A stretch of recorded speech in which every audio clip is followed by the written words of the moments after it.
नागपूर जिल्ह्यातील रामटेक तहसीलमधील एका तलावात अज्ञात कारणामुळे मोठ्या संख्येनं मासे मृत्युमुखी पडले आहेत।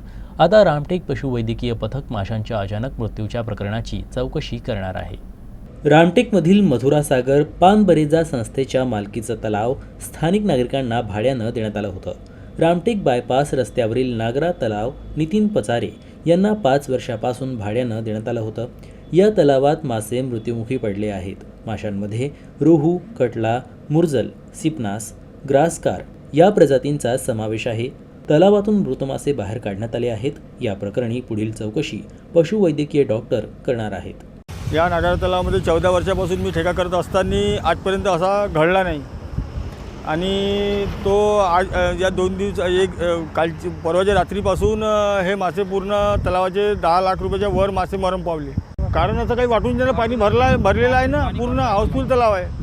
बघा तुम्ही पाणी किती भरलं आहे तलावात। पाणी कमी झालं असतं पाण्याची लेवल आणि उन्हाच्या सपाट्यामध्ये माल मरण पावला असता तर तेवढा काही आपल्याला वाटला नसता।